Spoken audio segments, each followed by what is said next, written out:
Hi, welcome to the podcast. How are you doing? I'm great. Thanks so much for having me. No, my pleasure. I'm really excited to talk to you today. I think best place to get started always is just could you give us an introduction? Sure. I'm Teresa Anania, and I lead the Global Customer Success and Renewals Organization for Zendesk. So Zendesk is basically a CX platform.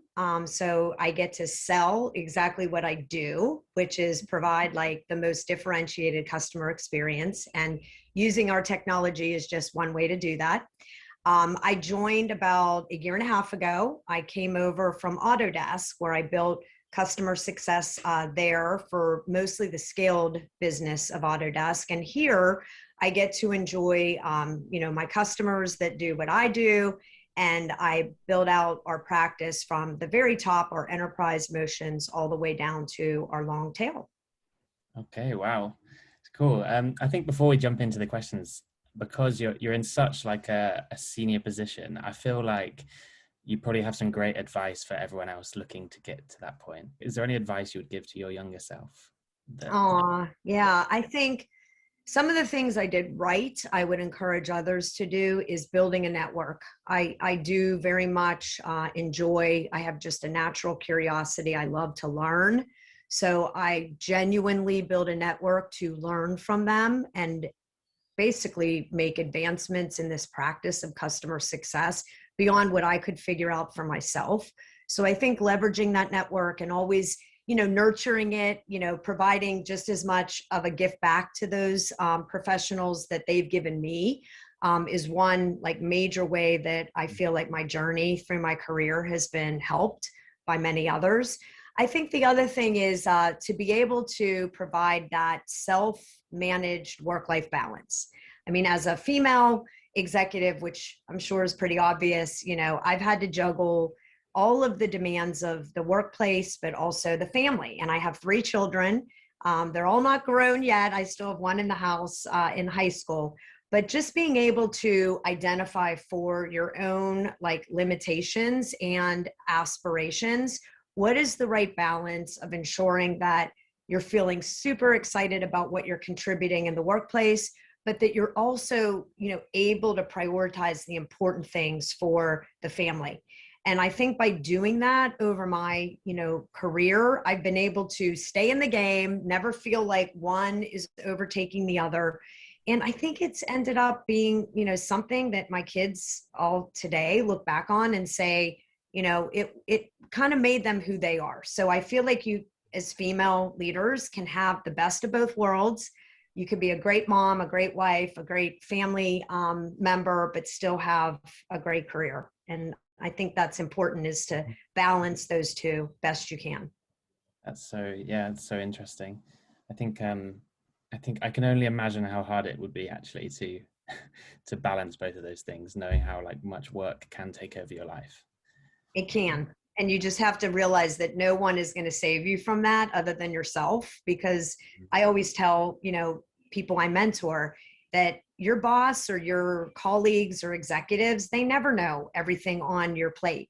So if they're asking more of you, it's not because, they're aware that, oh, you have more capacity.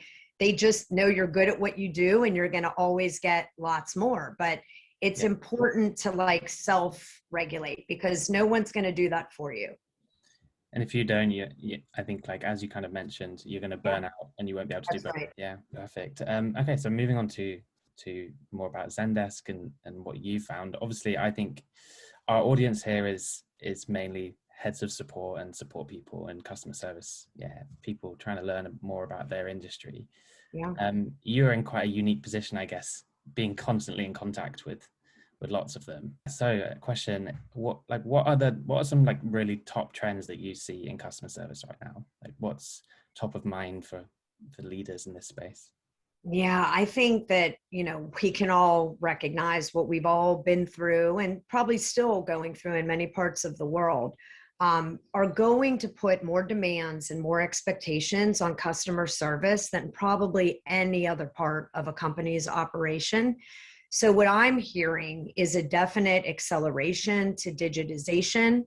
an expectation on the end user, the customer's part, that the way they've operated for some of their B2C or even their subscriptions for their personal lives is now an expectation of how they operate B2B. Mm-hmm. So they really expect to be able to interact and want to engage wherever they are. And I think that explosion of channels, that essential aspect of differentiating the experience so that it feels personalized, it doesn't feel like, you're disconnected in, let's say, if you're interacting with a support agent in a chat bot or even direct chat, and then you want to move to something because your needs are greater for, let's say, email. When that becomes disconnected, we all know how that feels. It feels like you're starting over. It feels like the company doesn't see you as a valued customer. So being able to offer ever improving personalized digital omni-channel experience to customers, I'm seeing our customers need those capabilities faster than I think it would have been before we went through this pandemic. So that acceleration is a big part of it. And I think the connected data required, the importance of having everything at the agent or support person's fingertips is another big trend I'm seeing, because, we now all are employing some of our service people to work from home. And we know that they're not going to always be in the office, and they have to feel like they can manage the work-life balance, and they have to love what they do, or they're probably never going to deliver a great customer experience. So what you do for your customers is critical, but also what you do to make your support person's lives better and feel like they can really focus their time on delivering a great customer experience and removing friction, that too is just as critical. That's what I'm seeing out there. That's great. Yeah. I've never heard it maybe like said so clearly, but I've felt those things and sort of heard bits about those things as well. Like definitely people repeating bits of that. I think the whole B2B space is becoming a bit more like everyone's expecting B2C quality experience everywhere. I hear that a lot in marketing, actually, just like you should be marketing less to B2B and more as if they're human. That's exactly right. Mm-hmm. Yep. So we're calling it, I don't know, B to E, B to everything. But I do feel like the one really cool thing about Zendesk is we kind of built our business from the very beginning with a lot of B2C focus. And a lot of people know us to be a great B2C company. Now we have companies like Netflix and Zoom, and it's all very exciting. But applying those same principles to a B2B customer, I think has been just a bit of a secret sauce, because we know the importance of those businesses offering both the business and the unique individuals in that business a great experience. That I think it really is important that, like you said, you look at the individuals, because that's really such a critical element of feeling personalized, feeling like this is tailored to me. You did touch on it there already, but about like the principles that you at Zendesk yourself follow to give your customers a good customer experience.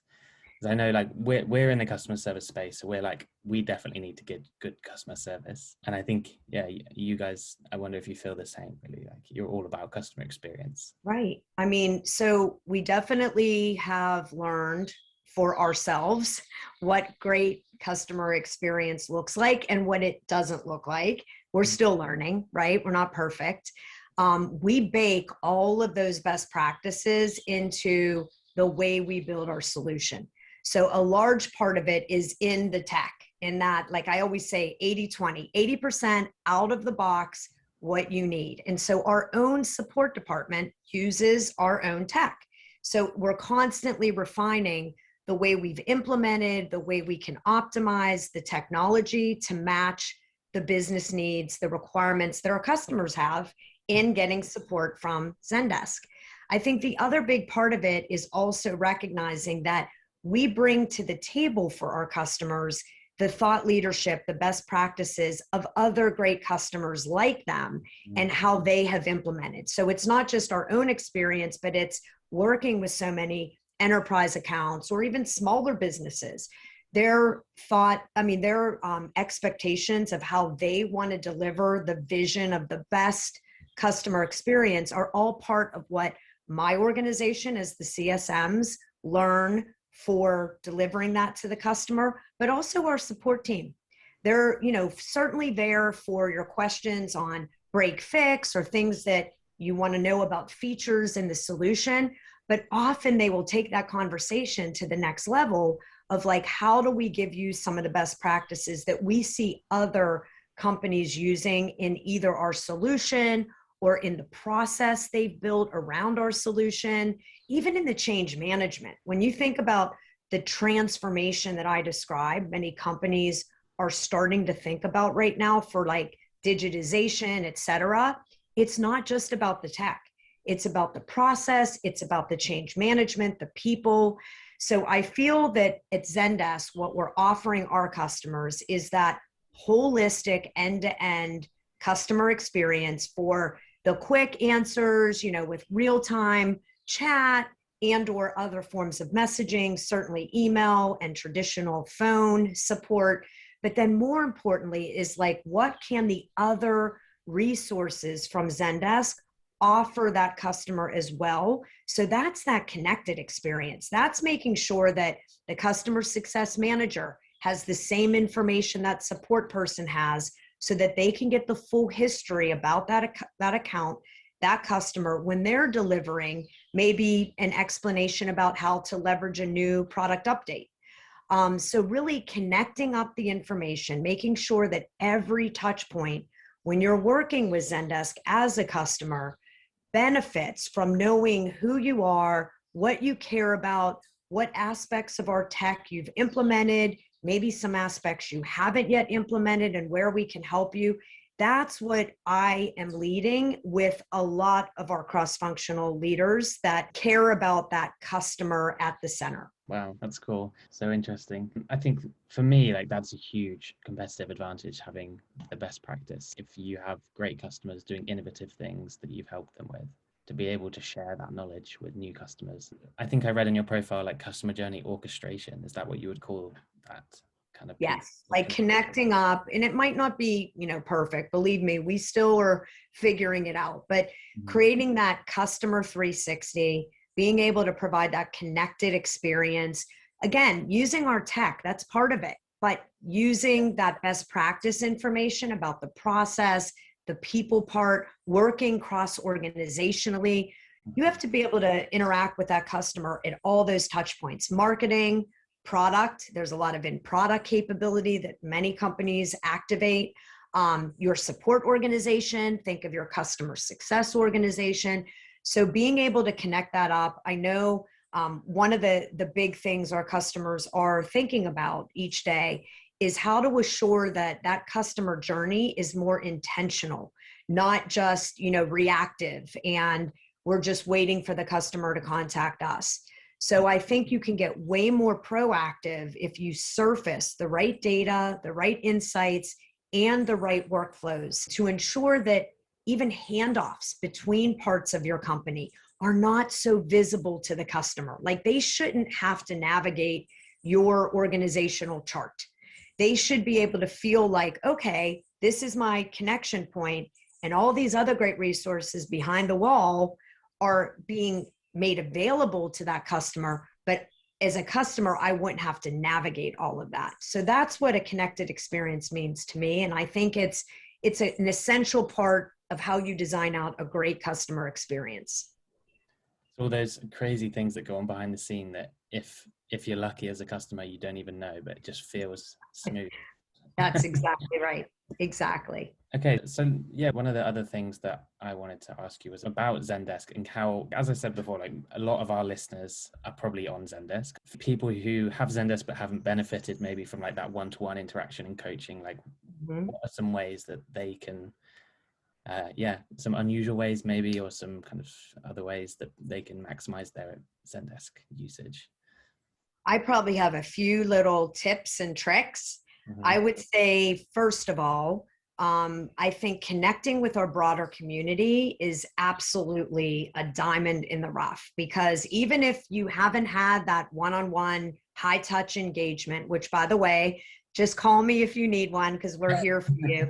The community is amazing. So we have these things now. Again, with COVID, we've been able to do a much more like lighter weight, one-to-many webinar series live, where everyone joins that is part of a particular cohort. So peers that are like-minded, non-competitive. We'll get like a fintech group together. We'll get a retail group together. It's called the Mindshare program.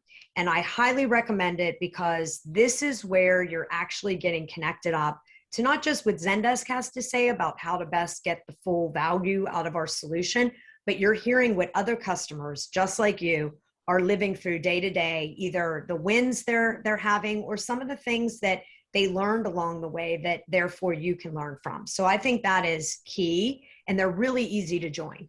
So that's one area. I think another part is how they're using the technology. I do talk to a lot of customers, and I'm always very surprised at the vision of wanting that connected experience. They get it immediately. They're like, sure, we want that. The lack of integration with their other tech stack is always a little surprising to me, because we have integrations with Jira, Salesforce.com, all sorts of other tools, including partner products that add value to our platform. And those integrations out of the box are very straightforward to implement. And we often find them not implemented. So I would look at some of your important other tech stack where you have customer facing teams, that 360 view would be very beneficial in providing a connected customer experience. And let us help you, or you self-serve and activate those integrations. We have a lot of great content on our website about how to self-serve and do that yourself. But again, we're always here to help. And then I'd say the other area is messaging. I find a lot of our customers thinking about like a chat experience that isn't annoying, chat bots, how to provide like multi-channel engagement. Our messaging capabilities now are really about connecting that all up. And I feel that, again, how many of us have been part of a chat experience, and then like you have someone ring the doorbell, you have to drop it, all of a sudden it's gone. Like you hate that. You hate that you have to start over. Or what if all of that information was automatically real-time saved, and therefore the very next time you connected, even if it's through a different channel, allows that agent to connect it all up. We got everything from your chat. Here's how we're going to further the conversation. So I think messaging, and whether it's in social media, engaging with your customers, whether it's through chat, so many different channels, that seems to be like the next frontier that so many of our customers are thinking about. And I think activating those capabilities in Zendesk is key. And then finally, Agent Workspace. Remember I talked about the importance of like addressing the trends in delivering the great customer experience. One of those being like making sure your agents, your support people feel that they can do their job effectively, feel like they have everything at their fingertips to provide a great customer experience. Our Agent Workspace, which many of our customers are migrating to, it's part of our solution, is just a great way to have all of that information right in one place. So it's not a separate UI for these different channels and different methods of engagement, but all in one place, making that agent's job just that much more productive. So those are some of the tips that I would say I find, not every customer doing that are great best practices. To jump into, to just like go back slightly, back into integrations. What are some cool integrations that you've seen? Let's go for like partner integrations, because I know there must be loads to like optimize the workspaces and like save agents time and all that kind of stuff. Absolutely. Yeah, we're now seeing, and I won't like mention names because I don't want to play favorites, but I will say some of the most popular are in like time management, scheduling tools to allow you, especially with work from home and the remote status of many of our customers' agents, allowing much more visibility about who's available, so that when you're doing routing, when you're thinking about who's like available that might match certain skills or product specializations, you always have that information at the fingertips of the business rules engine that's going to run to determine the right person for the right question. So that, again, it's all about getting that fast response rate to your customer on the first round, not having so many handoffs. So that kind of space is one that many of our partners are filling. I think in the area of, like, I've seen great artificial intelligence from a surfacing of federated content. So think about third-party content. We have a great knowledge base. So a lot of that internal content, very easily accessible by the agents. It can even trigger, proactively the right content, not only in a chat, but for the agent to be able to help that customer more quickly, more effectively. But imagine that encompassing also third-party content. So thinking about broader community platforms, et cetera. I see great machine learning and artificial intelligence partnerships with our company. So just, really all sorts of great capabilities on our website, in our tech alliances group. I'd recommend you check those out. Most of them are very low cost and really provide like an added capability to something that just makes that service, that support, just that much more, like gold standard, so that it's differentiated and truly unique versus the same that you get from, many. Definitely. Cool. Yeah, I love your, like, the Zendesk marketplace. Good to have a browse through there, for sure. Exactly.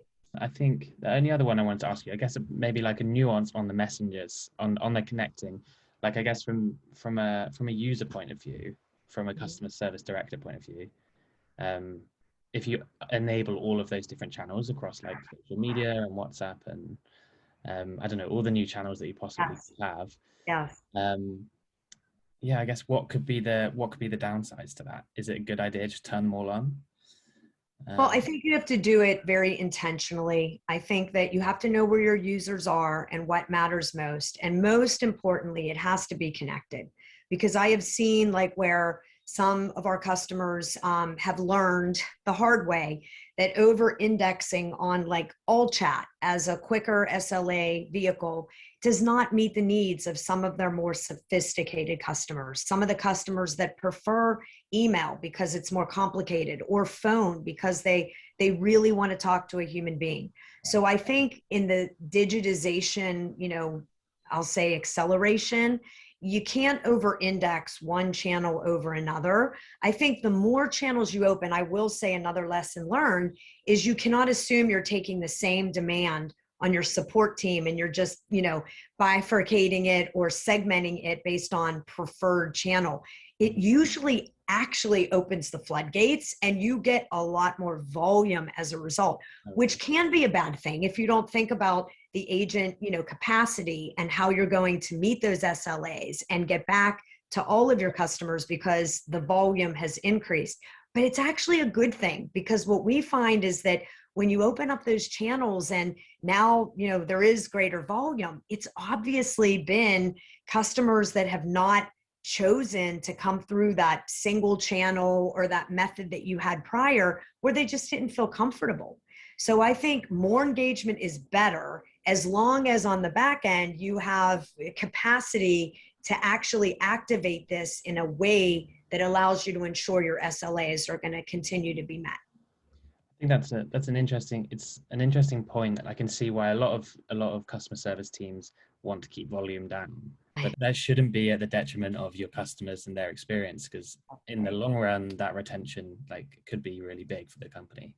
That's exactly right. And you're right that, some of our metrics with our customers are operational, and it's like, how do we create a self-serve experience to deflect certain tickets? And I love that, because how many of us just want a quick answer? So where chat or other messaging options allow you to deflect some of that human capacity, to free it up though for the more advanced, the more challenging questions, that then it's like all good. So it does have to be intentional. I think there's not one metric, that can be optimized without considering it holistically. Your SLAs should be going down, your CSAT should be going up, your NPS should be going up. So you do have to, and we have great, like Explore, some of our reporting capabilities are really good at making sure that how we help you implement these capabilities and new workflows cause only positive impact on the actual customer experience. So